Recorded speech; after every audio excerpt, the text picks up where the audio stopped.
libro de Nehemías, y como pueden recordar, comenzamos hace unos domingos atrás una serie de mensajes en el libro de Nehemías. Y dice la palabra en el libro de Nehemías, capítulo 2, versículo 17 al 18. Les dije pues, vosotros veis el mal en que estamos, que Jerusalén está desierta y sus puertas consumidas por el fuego. Venid y edifiquemos el muro de Jerusalén y no estemos más en oprobio. Entonces le declaré cómo la mano de mi Dios había sido buena sobre mí, y asimismo la palabra que el rey me había dicho. Y dijeron, levantémonos y edifiquemos. Así esforzaron sus manos para el bien. Hermanos, hace varios años ya, cuando era un adolescente, se despertó en mí una pasión por la lectura. Leía todos los libros que me caían en la mano. No era cristiano. Quisiera haber sido cristiano para poder haber leído bastante libros cristianos, aunque en aquel lugar no teníamos mucho, pero empecé a buscar todas las novelas, me leí todos los libros de Julio Verne, leía todo lo que me caía a la mano leer. Y me llegó una pequeñita novela humorística que se llamaba Tartarín de Tarascón. Y es la historia, un poco cómica, de un hombre que vivía en esta ciudad de Francia, Tarascón. Era una ciudad donde los hombres eran cazadores. Y como todos eran cazadores, los animales se habían ido de aquel lugar y muy pocos podían cazar algo los fines de semana. Pero Tartarín era una gente con muchos recursos, mucho dinero, y siempre se las arreglaba de enseñar a alguna presa que llevara, un pajarito pequeño o algo. Y tenía su casa repleta de armaduras, de armamentos, de cuchillos, todos los elementos de caza. Estaba todo aquello repleto y las personas iban allá para ver sus recursos y escuchar todas las historias que hacía de las supuestas proezas, pero sobre todo escuchar historias de los planes que hacía.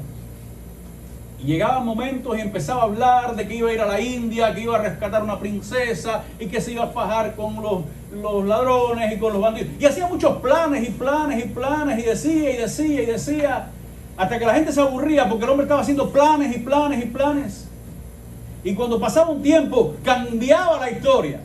Y decía, voy a hacer esto. Y la última historia que hace, dice, bueno, voy a ir a África y voy a cazar un león y voy a ir a una tribu y voy a rescatar.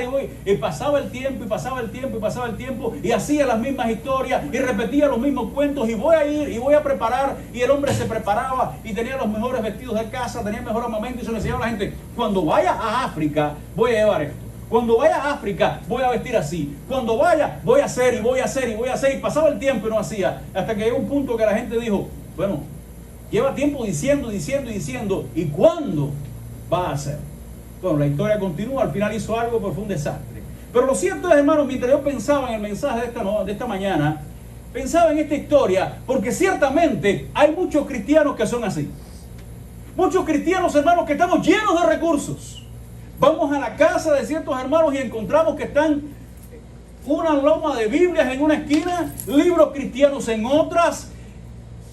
Y cuando vemos, hacen planes y voy a tal evento y voy a hacer esto, pero su vida espiritual se ha quedado estancada. Simplemente diciendo voy a hacer y no hacen. Se quedan en el mismo lugar. Dan un salto y no avanzan, se quedan en el mismo lugar. Encontramos aquí una historia preciosa en el libro de Nehemías. Hermanos, queremos recordar el contexto histórico. Estamos hablando a mediados del siglo V. Estamos hablando que ya Israel había sido llevado cautivo por Babilonia varios años antes. En el año 586, Nabucodonosor conquistó Jerusalén, se llevó muchos cautivos, todos los elementos del templo fueron llevados para Babilonia, pero Dios prometió en su palabra que 70 años después comenzaría a regresar la deportación, y 70 años después regresó un hombre llamado Zorobabel. Zorobabel reconstruyó el templo, y esto fue un momento de avivamiento los judíos viendo el templo construido, el lugar donde se iba a manifestar la presencia de Dios, el lugar donde Dios estaba hablando a su pueblo, se estaba reconstruyendo, la gente estaba contenta. Pero después que se reconstruye el templo, siguió pasando el tiempo. Siguió pasando el tiempo, construyeron el templo y todo se quedó así. El templo construido, pero los muros destruidos, las paredes, perdón, aquí, ahora sí, gracias, hermano. Las paredes, los muros destruidos, las puertas quemadas por el fuego. Y esto, yo creo que vamos a... Sí, apaga.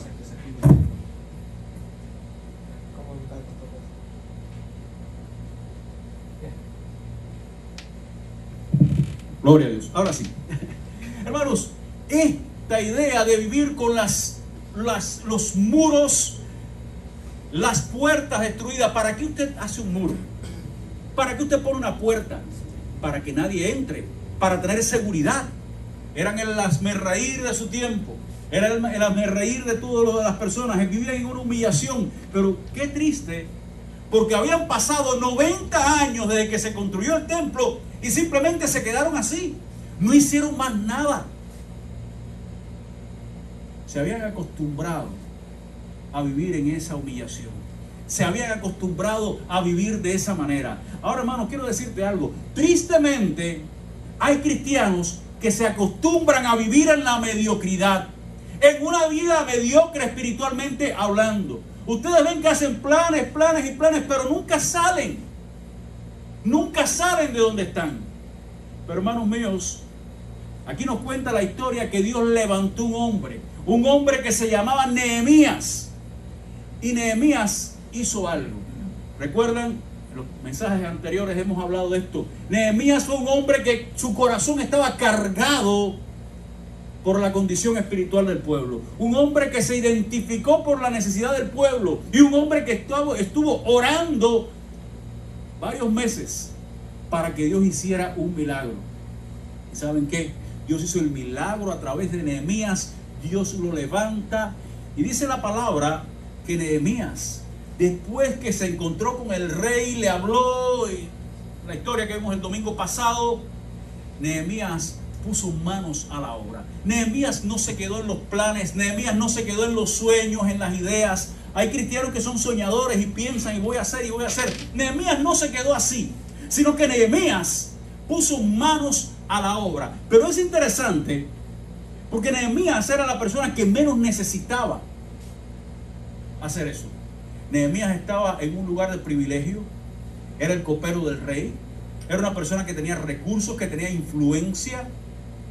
Él no necesitaba perder el tiempo dedicándolo a recuperar, restaurar las paredes y los muros de Jerusalén.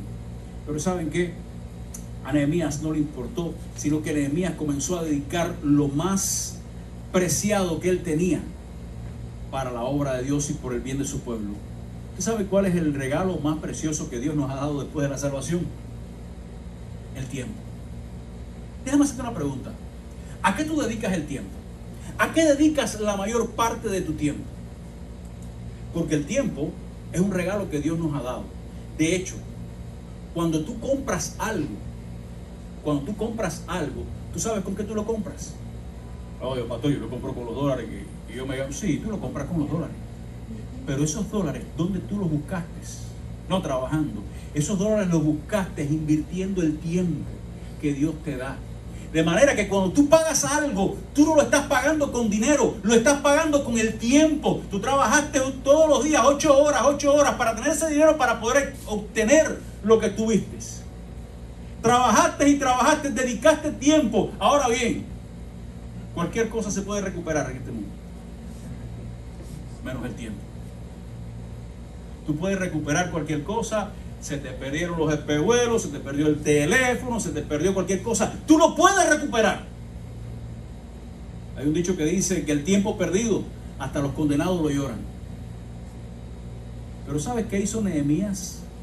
A Nehemías no le importó, porque él sabía que él no estaba perdiendo el tiempo. Él estaba dedicando el tiempo e invirtiéndolo en la obra y en la casa de Dios, con la familia de Dios. Hoy hay cristianos que prefieren pasar el tiempo jugando y entretenidos en otras cosas que pasarlo en la casa de Dios, que pasarlo en la familia de Dios. Tú puedes reservar para mañana la comida, puedes reservar para mañana el dinero, pero el tiempo de hoy no lo puedes reservar para mañana. ¿Y Nehemías qué hizo? Nehemías decidió dedicar su tiempo, invertir su tiempo para la obra de Dios, para edificar los muros y para enfrentar todas las batallas que más adelante vamos a ver. Pero miren qué interesante. Dice la palabra que cuando Nehemías llegó allí a Jerusalén, después de 3 días y hacer un inventario de lo que estaba sucediendo, dice la palabra que se reunió con los líderes y les dijo: ¿vosotros veis el mal en que estamos? Déjame hacer una pregunta. ¿Estaba Nehemías sufriendo ese mal? Bueno, sí, porque él espiritualmente estaba conectado con el pueblo. Pero le repito, era el que menos lo necesitaba. Estaba viviendo en el palacio, estaba en comodidad. Pero, amados hermanos, él entendía que era parte de la familia de Dios. Él entendía que era parte del pueblo de Dios. Y él entendía que tenía responsabilidad. Hoy estamos viviendo en un tiempo de individualismo sin precedentes. Hoy estamos viviendo un tiempo donde las personas viven para sí. Ahora, esto no es nuevo. La Biblia nos dice que en los postreros tiempos, que son los que estamos viviendo, vendrían hombres amadores de sí mismos. Hermanos míos, la gente vive para sí, sin importarle lo demás, sin importarle incluso hasta la familia cercana. Dice la Biblia que el que no provee para los suyos es peor que un incrédulo. Y hoy estamos viendo aún cristianos que ni proveen para su familia, ni proveen para la familia de la fe. Y dice la palabra que son como incrédulos. A Nehemías no le interesó, era el que menos le podía interesar. Pero ¿saben qué? Nehemías sabía quién era. Nehemías sabía en quién había creído. Nehemías sabía lo importante que es el pueblo de Dios para Dios. Y yo te voy a decir algo. Estamos viviendo en tiempos donde la gente incluso no le interesa la iglesia. La iglesia la tienen en un costado, no, porque la iglesia. Pero quiero decirte que ignorar la iglesia es reinterpretar el cristianismo. Porque Jesucristo no vino a salvar a una persona. Jesucristo vino a salvar a un pueblo, para presentarse a su pueblo, como le llama la iglesia, como una esposa pura y limpia y sin manchas delante de sí. Jesús vino a salvar a una iglesia, a un pueblo del cual tú y yo somos parte. Por lo tanto, debe de interesarnos. Por lo tanto, el pueblo de Dios, hermanos, tiene que ser algo que a nosotros nos preocupe. Tiene que preocuparte a ti y a mí, porque somos una familia. Qué lindo es pensar en cuando estemos en la presencia de Dios. Qué lindo es pensar que un día vamos a estar delante de Dios. Qué lindo es pensar que un día, y leer el libro de Apocalipsis, donde dice la palabra, que un día Él enjugará toda lágrima, que allá Él será la luz y el resplandor, no habrá llanto. Qué lindo es pensar en esas cosas. Pero ¿por qué no podemos pensar en eso aquí y ahora como parte de la familia de la fe? ¿Por qué no podemos hacerlo así? Dice la palabra que Nehemías llegó, se reunió con el pueblo y le dijo, con los principales líderes, y le dijo: ¿vosotros veis el mal en que estamos? Él se incluyó allí, porque él era parte, él era descendiente también de la familia de la fe. Tú y yo somos una familia, hermanos. Hemos sido lavados por la sangre de Cristo. Dice la palabra del Señor que tú y yo fuimos sellados por el Espíritu Santo y hemos sido insertados en una nueva familia, la familia de la fe. Por lo tanto, ahora, como parte de la familia, tenemos que apoyarnos y cuidarnos mutuamente. Una persona que esté cuerda nunca va a hablar mal de su familia. Usted podrá encontrarse a alguien que tenga problemas en su familia. Tal vez usted se puede encontrar a alguien que su hermano no sea el mejor hermano, o su mamá no sea la mejor mamá, pero nadie va a venir. Una persona que esté bien va a estar veniendo, no, porque mi mamá es esto y aquello. No. Nosotros somos una familia, y como la familia de la fe debemos de cuidarnos, apoyarnos, debemos preocuparnos los unos por los otros, no conformándonos al lugar que estamos. Aquí el pueblo de Jerusalén se quedó en el mismo lugar, estancados en el mismo lugar. Dice el apóstol Pablo cuando escribió a Romanos capítulo 12 versículo 2: no os conforméis a este siglo, sino transformaos por medio de la renovación de vuestro entendimiento. Transformados, hermanos, no nos quedemos en el mismo lugar, no nos acostumbremos a estar en el mismo lugar. Como familia necesitamos enfocarnos y seguir hacia adelante. Y dice la palabra que entonces le declaró cómo la mano de Dios había sido buena sobre mí, dice la palabra. Y asimismo las palabras que el rey me había dicho. Y le dijeron, levantémonos y edifiquemos. Así esforzaron sus manos para el bien. Quiero decirte una cosa, hermanos. No creo que Dios quiera hacer grandes cosas. Yo creo que Dios está haciendo grandes cosas ya. ¿Puedes decir amén a eso? Amén. Dios está haciendo grandes cosas ya. Pero Dios no espera que esas grandes cosas sean hechas por uno solo. Dios no espera que mi hermano Samuel Fuertes venga de allá de New Rochelle a esforzarse y trabajar y de aquí recoger y que sea el único. Dios quiere que como familia de la fe, como su pueblo, nos tomemos juntos de la mano y podamos decir, levantémonos y edifiquemos y trabajemos juntos. Dice la palabra que debemos de levantar las manos caídas.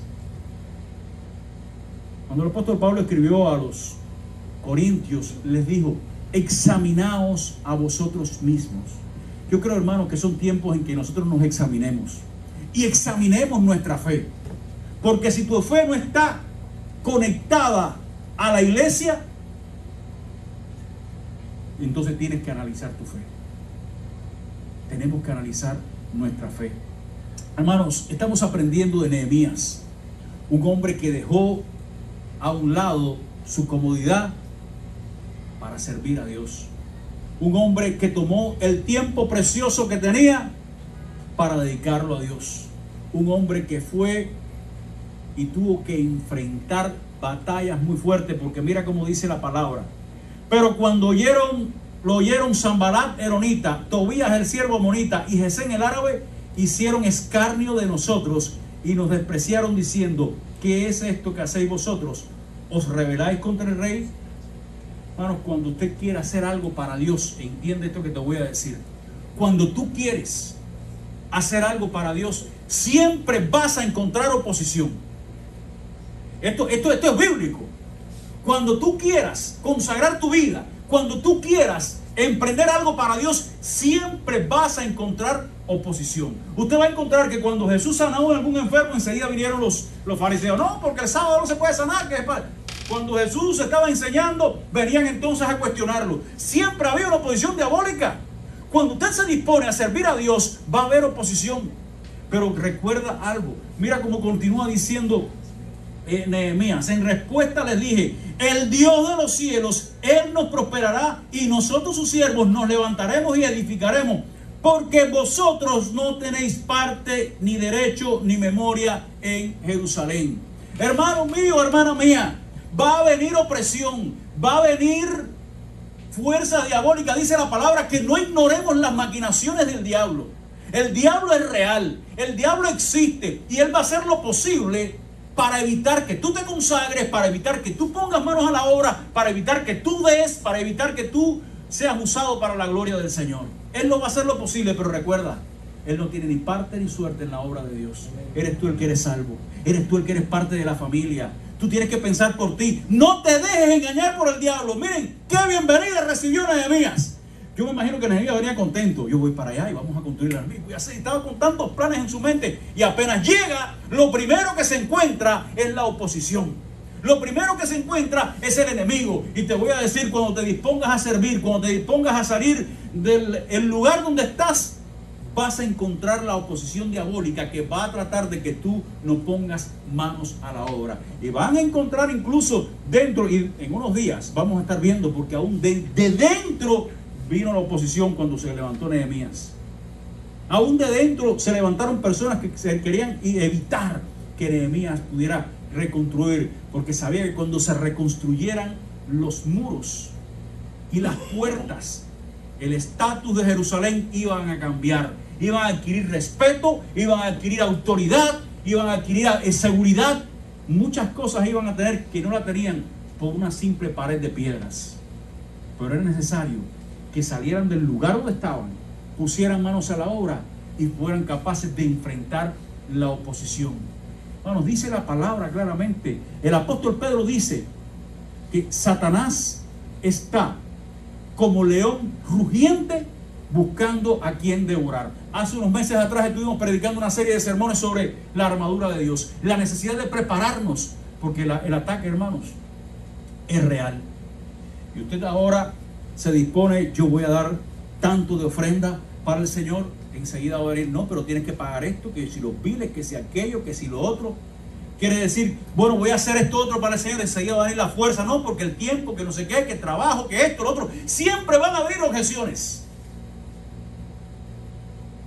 Pero hermanos, tenemos que aprender de Nehemías, que fue capaz de decirle al diablo, tú no tienes parte ni suerte en mí, ni en la obra de Dios. Nos vamos a levantar y vamos a edificar. Hace más de 40 años que estamos en esta iglesia, está en este lugar. Jerusalén se pasó 90 años, más de 90 años, sin los muros. Pero la humillación, hermano, no fue para siempre. Dios levantó, no a un Nehemías, pero junto con Nehemías levantó a un pueblo. Y cuando usted continúa leyendo el libro, usted se va a encontrar que por un grupo se lo dice, nosotros, mi familia y yo, vamos a edificar esta pared. Otro por acá dijo, mi familia y yo, vamos a poner esta puerta. Y entre todos levantaron los muros, reforzaron la ciudad y terminaron todo. Porque todos se tomaron de las manos y pusieron manos a la obra, y Dios le dio la victoria. Recuerda, hermanos, dice la palabra que tenemos que entender en algo, que nuestro trabajo en el Señor no es en vano. Cuando tú vas a hacer algo para Dios, Dios te va a prosperar. Déjame hacerte una pregunta. ¿Cuál es la persona que más le interesa que la obra de Dios sea hecha aquí en la tierra? No, al pastor, porque el pastor está frente a la congregación y quiere verla crecer. No, a los líderes, porque los líderes son... No, hermanos. Es a Dios el que más le interesa. Y Él ha prometido prosperar. Él ha prometido prosperar cuando tú pones mano a la obra. Él ha prometido darte victoria cuando tú te dispones a enfrentar al enemigo. De hecho, hermanos, dice la palabra del Señor. Cuando Dios está hablando de los diezmos y las ofrendas, Dios dice, tú quieres ver, pruébame para que tú veas que yo te voy a bendecir. Ese es Dios, hermano. Está bien, está en el Antiguo Testamento, pero es el mismo Dios que ha dicho que cuando nosotros invertimos en su obra, Él nos va a prosperar. Y Dios dice, pruébame para que tú veas. Pruébame. Y yo no creo ahora en el evangelio de la prosperidad, que si tú le das 100, Él te va a dar 200, 300, y es un negocio con Dios. No. Pero yo sí creo que Dios te va a bendecir, porque cuando tú inviertes en la obra de Dios, Dios te bendice. Porque Dios le estás diciendo a Dios, Dios, tu obra me interesa lo que estás haciendo, me interesa tu familia. Y Dios va a hacer que lo que te quede en el bolsillo se te multiplique y te rinda más que si te hubiera quedado el 100%. Hermanos míos, pongamos manos a la obra. Hermanos míos, hermanas mías, dice la palabra, levantémonos y edifiquemos. Así esforzaron sus manos para el bien. Quiero decirte, hermanos, que delante de nosotros tenemos una batalla fuerte. Estamos soñando con un templo para nosotros. Estamos soñando con tantas cosas.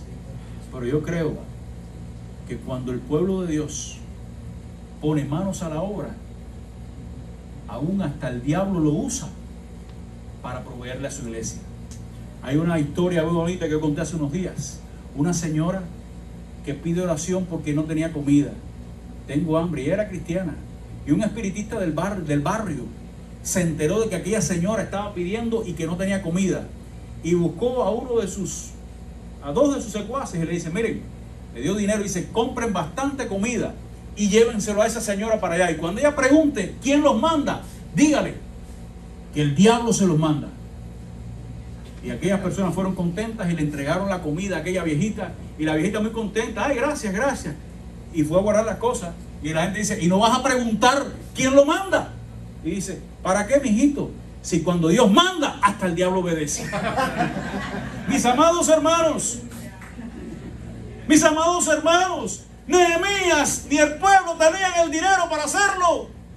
¿Y qué fue lo que hizo? Dios tocó el corazón del tirano que estaba de turno tocó el corazón del presidente que estaba en ese momento.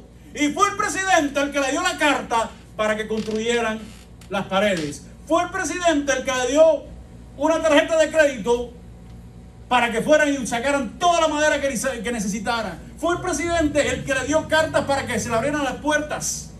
Porque cuando Dios manda, hermano, hasta el diablo obedece. No pongamos, tú sabes lo que nos pasa muchas veces, le estamos poniendo límites a Dios. Tú sabes los límites que Dios tiene, los que tú le pones, lo que yo le pongo. Le ponemos límites a Dios. Yo recuerdo cuando estaba, antes de convertirme, yo estaba batallando con mi condición espiritual. Y después me enteré, ¿no? Después me convertí, me decía el pastor que la gente no me quería predicar porque decía, este no se va a convertir nunca. La gente no quería hablar, me decía, no, ese no, este es sinvergüenza, era un alcohólico, era cantina en una discoteca, tantas cosas. Yo tenía una apariencia por fuera. Las cosas no son lo que aparentan. Las cosas no son lo que aparentan. Le estamos poniendo límites a Dios. Ay, Señor, no, es que salir de aquí, esto es difícil. Llevamos 40 años aquí, nos vamos a pasar 40 años más. Señor, reprenda esa idea. En el nombre de Jesús, el Señor nos va a sacar de aquí. En el nombre del Señor, Él nos va a dar el lugar que necesitamos. En el nombre del Señor, Él nos va a sacar de este lugar, no solamente física, sino mentalmente, y nos va a llevar a un lugar donde nosotros vamos a predicar la palabra y va a ser de bendición. Pero necesitamos creerlo, y no solo creerlo, sino poner manos a la obra. Dice la palabra del Señor, yo no sé si tú lo crees, pero yo lo creo, que al que cree, al que cree, dile al hermano, aquí está a tu lado, al que cree todo le es posible. No se te olvide eso, mi hermano. Al que cree todo le es posible. Pero necesitamos poner manos a la obra. Comencé con una historia, Tartarín de Tarascón. Llegó un momento donde estaba él humillado, decía, ¿qué vaya? ¿Ahora qué hago? Tengo que poner manos a la obra, si no voy a quedar mal delante de todo este pueblo. Y tuvo que agarrar un carro, montar todas sus armas y irse para África a cazar un león, porque si no, iba a quedar en vergüenza. Hermanos, dice la palabra del Señor, que Dios nunca va a permitir que seamos avergonzados. El que en Él confía, dice la palabra, no será avergonzado. Hermanos, si tú puedes creer, al que cree todo le es posible. Nehemías confió en el Señor. Primero él oró creyendo. Dios le abrió puertas, puso manos a la obra y edificó los muros. Quiero invitarte a que tú creas lo que Dios te está diciendo, que mires más allá. No le pongas el límite a Dios.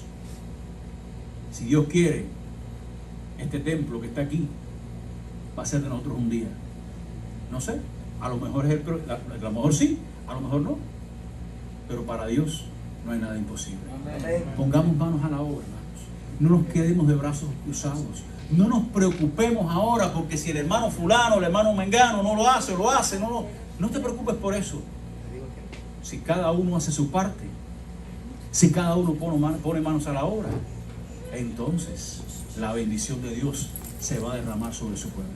Quiero invitarte a orar en esta hora. Padre, gracias por tu palabra. Gracias, Padre del cielo, por tu palabra. Padre, tú nos enseñas a través de la vida de Nehemías que tú puedes hacer grandes cosas cuando un pueblo se levanta en tu nombre y en tu poder.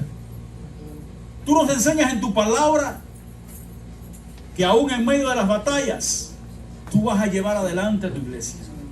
Bendice esta congregación, bendice esta iglesia, y queremos, Padre del cielo, que tu gloria sea manifiesta entre nosotros y los sueños que tú has puesto en el corazón de tu iglesia sean una realidad más pronto que tarde.